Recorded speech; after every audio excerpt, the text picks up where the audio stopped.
നമ്മളൊരു 90% മേളിലുള്ള ആൾക്കാരും നമ്മുടെ പേരൻസിനേക്കാളും കൂടുതൽ എഡ്യൂക്കേഷൻ കിട്ടിയവരായിരിക്കും അല്ലേ. എനിക്ക് കിട്ടിയ പേരൻറ്ഹുഡിൽ ഏറ്റവും കൂടുതൽ ഗ്രേറ്റ്ഫുൾ ആയിരിക്കുന്നതിൽ ഒരു ഫാക്ടറാണ് നല്ലൊരു എഡ്യൂക്കേഷൻ കിട്ടിയെന്നുള്ളത്. അല്ലെങ്കിൽ മാരേജിനേക്കാളും കൂടുതലായിട്ട് എഡ്യൂക്കേഷൻ അവർ പ്രയോറിറ്റൈസ് ചെയ്തു എന്നുള്ളത്. മുമ്പ് സ്കൂളിലും കോളേജിലൊക്കെ പഠിക്കുമ്പോഴത്തേക്കും നമ്മളെക്കാളും കുറേ കഴിവുള്ളതും നല്ലപോലെ പഠിക്കുന്നതായിട്ടുള്ള കുട്ടികളൊക്കെ നമ്മുടെ കൂടെ കാണുമല്ലോ. അപ്പോഴൊക്കെ നമ്മൾ വിചാരിച്ചിട്ടുണ്ട് നമ്മൾ എവിടെയെങ്കിലും എത്തിയാലും ഇല്ലയെന്നുണ്ടെങ്കിലും അവരുറപ്പായിട്ടും ഏതെങ്കിലും ഒരു വലിയൊരു കരിയർ പെർസ്യൂ ചെയ്യുമായിരിക്കുമെന്ന്.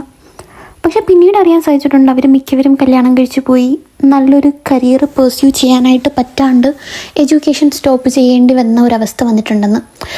അതൊരു ബാഡായിട്ടുള്ള കാര്യമാണോ അല്ലയോ എന്നുള്ളതിനേക്കാളും കൂടുതലായിട്ട് അതവരുടെ ചോയ്സ് ആയിരുന്നോ അല്ലയോ എന്നുള്ളത് ഭയങ്കര ഇമ്പോർട്ടൻ്റ് ആയിട്ടുള്ളൊരു കാര്യമാണ്. പെൺകുട്ടികൾക്ക് ഒരുപക്ഷെ കല്യാണമാണെന്നുണ്ടെങ്കിൽ ആൺകുട്ടികൾക്ക് ഫാമിലീനെ സപ്പോർട്ട് ചെയ്യാനായിട്ട് നേരത്തെ കൂട്ടി ജോലിക്ക് ഇറങ്ങേണ്ടി വന്ന ഒരവസ്ഥയായിരിക്കാം.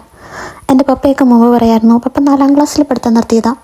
അത് പഠിക്കാനായിട്ട് മോശമായിരുന്നിട്ടോ പഠിക്കാൻ ഇൻട്രസ്റ്റ് ഇല്ലായിരുന്നിട്ടോ അല്ല, ഫാമിലീനെ ആ ടൈമിന് സപ്പോർട്ട് ചെയ്യാനായിട്ട് ജോലിക്ക് ഇറങ്ങേണ്ട ഒരവസ്ഥയായിരുന്നു. അപ്പോൾ ഈവൻ ദോ അവർ വളർന്നു വന്ന സിറ്റുവേഷൻ ആയിരുന്നാലും അവർക്ക് കിട്ടാതിരുന്ന ആ ഒരു എഡ്യൂക്കേഷൻ ആയിരുന്നു കഴിഞ്ഞാലും പിള്ളേർക്ക് കിട്ടണം എന്നാലോചിച്ച് അതിന് കൂടുതലായിട്ട് പ്രയോറിറ്റൈസ് ചെയ്യാനായിട്ട് അവർ കാണിച്ച ആ ഒരു വിസ്റ്റം ഉണ്ടല്ലോ, അല്ലെങ്കിൽ ആ ഒരു പക്വത, അത് മിക്കവരും കണ്ടില്ല എന്ന്, അല്ലെങ്കിൽ നമ്മൾ പെട്ടെന്ന് കാണാണ്ട് പോകുന്ന ഒരു കാര്യമാണ്. ചില സമയം ഞാൻ ഓർക്കാറുണ്ട്, എനിക്ക് ആഗ്രഹിച്ച പോലെ പഠിക്കാനായിട്ട്, അല്ലെങ്കിൽ ആഗ്രഹിച്ച അത്രയും പഠിക്കാൻ പറ്റിയതും അതിന് റിലേറ്റ് ചെയ്തിട്ട് ഏതെങ്കിലും ഒരു കരിയർ പെർസ്യൂ ചെയ്യാനായിട്ട് എൻ്റെ കയ്യിൽ ഒരു ബാക്ക്ഗ്രൗണ്ട് എഡ്യൂക്കേഷൻ ഉള്ളതും ഞാൻ വളരെയധികം ഗ്രേറ്റ്ഫുൾ ആയിട്ടുള്ള ഒരു കാര്യമാണ് ലൈഫിൽ.